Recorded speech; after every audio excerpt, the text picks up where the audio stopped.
ये अब हम पढ़ना शुरू करेंगे कि पावर और पावर फैक्टर को कैसे मेजर करते हैं एक इंडक्टिव सर्किट के अंदर, और इम्प्रूवमेंट ऑफ पावर फैक्टर कैसे होती है एक कैपेसिटर को ऐड करने के बाद। तो इस वाले एक्सपेरिमेंट में हम क्या करने वाले हैं वो मैं आपको थोड़ा एक्सप्लेन कर देता हूँ। इसमें हमारा ये एक्सपेरिमेंट का जो दूसरा नाम है, जिस नाम से और बुलाया जाता है, वो है 3 एमीटर मेथड। 3 ammeter method. इस मेथड से क्या निकाला जाता है? पावर और पावर फैक्टर। अब आप सोचेंगे कि हम करंट मीटर से पावर और पावर कैसे निकाल देंगे। एक आर सर्किट की, फिर आर एंड एल सर्किट की, और R and L and C circuit. ये सर्किट में हम इस आर सर्किट से हमारा पावर कैसे में क्या आता है, पावर फैक्टर 1 क्यों आता है, आर एंड एल सर्किट में हमारा पावर फैक्टर से क्या फ़र्क पड़ता है, और कैपेसिटर लगाने के बाद वो कैसे इसके पावर फैक्टर में जो कमी आती है उसको इम्प्रूव करता है, ये हम समझेंगे। तो सबसे पहले ये परफॉर्म करने के लिए एक्सपेरिमेंट में क्या क्या चाहिए होगा।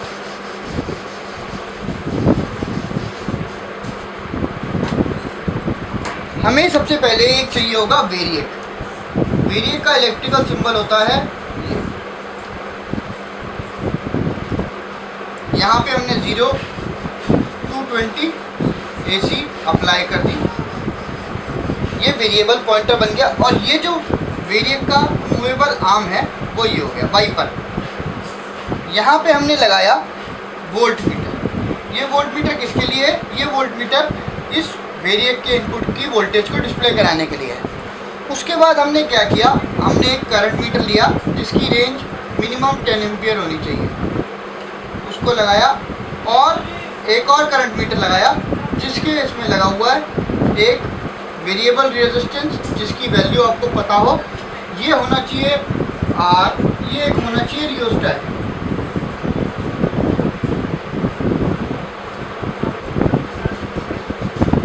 ये जो करंट मीटर है A2, तो इस वाले में हमारा करंट बाय कन्वेंशन जाएगा I3, इसमें जाएगा I2, और जो बचा हुआ करंट वो इस वाले आर्म में जाएगा, इसको हम नाम देते हैं I1। इसमें हमने एक करंट मीटर लगाया A1, और ये हमारा वेरिएबल इंडक्टिव लोड है।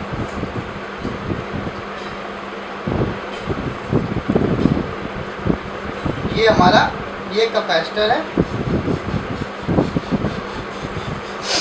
अब इसमें बात जो समझने की है वो ये है कि इन करंट मीटर की रेंज क्या है। इन करंट मीटर की रेंज हमेशा आपको 5 एम्पियर तक चूज करनी है। जो आपका रियोस्टेट है, रियोस्टेट मैक्सिमम करंट ले पाए अप टू 4 एम्पियर्स। और जो इंडक्टिव लोड है, ये इंडक्टिव लोड आपको ध्यान रखना पड़ेगा कि ये नॉट मोर देन 6 एम्पियर होना चाहिए, मतलब 6 एम्पियर से ज़्यादा का करंट ये ड्रॉ ना करे। उसी तरह कैपेसिटिव लोड में भी नॉट मोर देन 2 एम्पियर।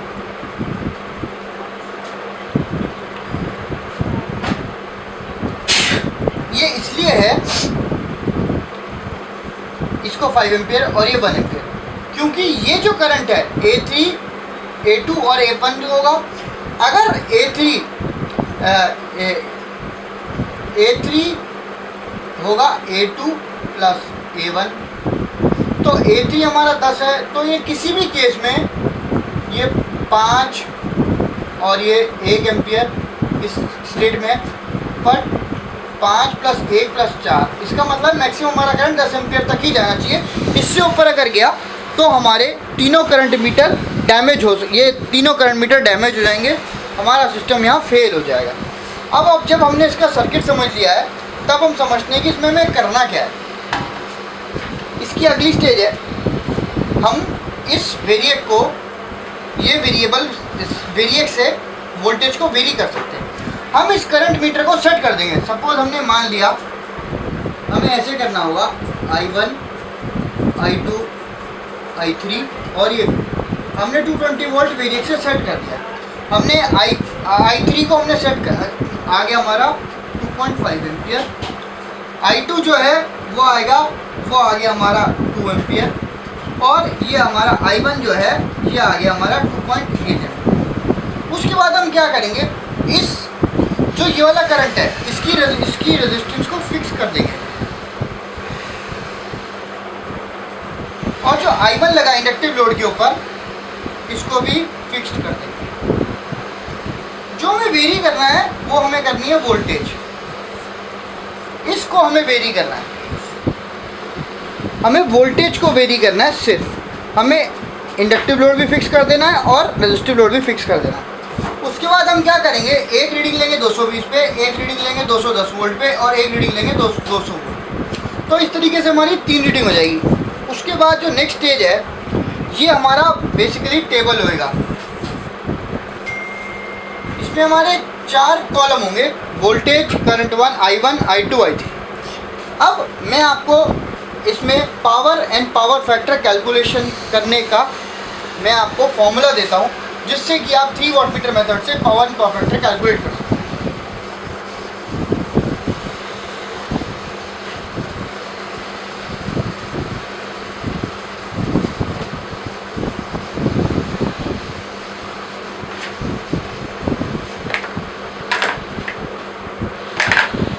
इसमें जो हम फॉर्मूला यूज़ कर रहे हैं वो है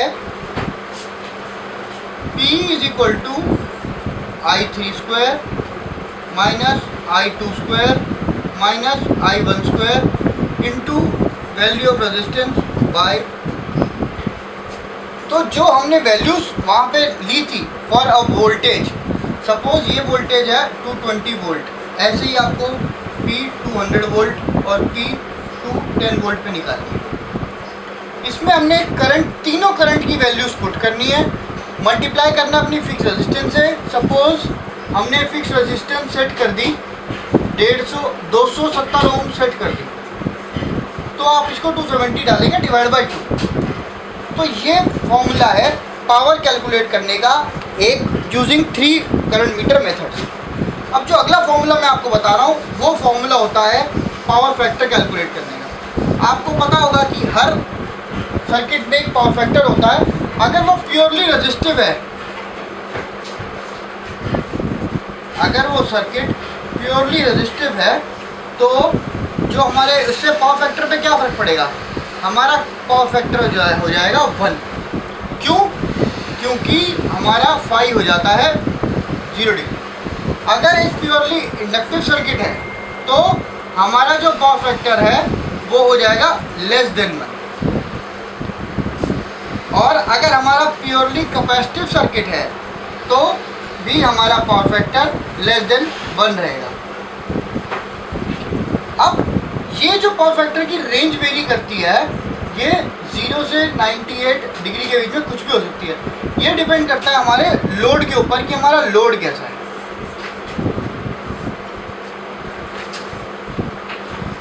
जब भी इंडक्टिव लोड होगा, इंडक्टिव लोड पावर फैक्टर को कम करेगा, और उसको इम्प्रूव करने के लिए हमको एक कैपेसिटिव लोड उसके पैरेलल में लगाना पड़ेगा। अगर आप लोगों को पता होगा कि हमारे घर पे, मैं आपको पावर फैक्टर करेक्शन का कॉन्सेप्ट देता हूँ, जो कि हमारे घर में एनर्जी मीटर जो हमारे घर में लगा होता है उसमें हम यूज़ करते हैं। सपोज़ हमारे घर का ये हमारा मीटर है, घर का मीटर है, ये हमारी मेन एसी सप्लाई है, और ये हमारे घर के फ्रिज, मोटर, फैन, ये सारे लोड हैं।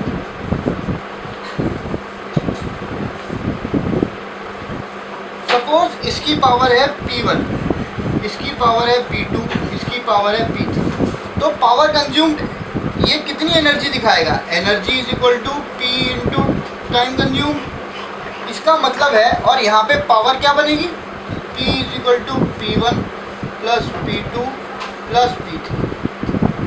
अब पावर का फॉर्मूला क्या होता है, V into I into cos phi. अब पावर मिनिमम कब होगी, जब ये चीज़ 1 होगी। पर प्रैक्टिकल केस में ये 1 तो होगी नहीं। क्यों? इसलिए नहीं होगी क्योंकि जो फ्रिज है उसमें कुछ ना कुछ इंडक्टिव इफेक्ट ज़रूर होगा या कैपेसिटिव इफेक्ट ज़रूर होगा। उससे फाई जो है वो लेस देन 1 होगा। लेस देन 1 ये 0.98 भी हो सकता है, 0.10 भी हो सकता है। तो इस पावर फैक्टर को कम करने के लिए हम क्या करेंगे, इसके पैरेलल में इनपुट पे ही एक यहाँ पे कैपेसिटर बैंक लगा देंगे। वो कैपेसिटर बैंक क्या करेगा, वो कैपेसिटर बैंक क्या करेगा, ये जो पावर फैक्टर हमारा लेस देन 1 हो रहा है, इस लेस देन 1 को क्लोज टू यूनिटी ले आएगा। उससे हमारी पावर कंज्यूम कम हो जाएगी। जब हमारी यहाँ पे पावर कंज्यूम तीनों पे कम हो जाएगी तो उससे ये वाली जो एनर्जी कंज्यूम्ड है कम हो जाएगी। और इस तरीके से पावर फैक्टर करेक्शन लगाने से हमारी बिजली सेव होती है घर की अप्लायंसेस में। अब मैं आपको 3 एमीटर मेथड से 3 एमीटर के मेथड से करंट को पावर फैक्टर कैलकुलेट करने का तरीका बता रहा हूँ। जो फॉर्मूला मुश्किलें लगाते हैं वो है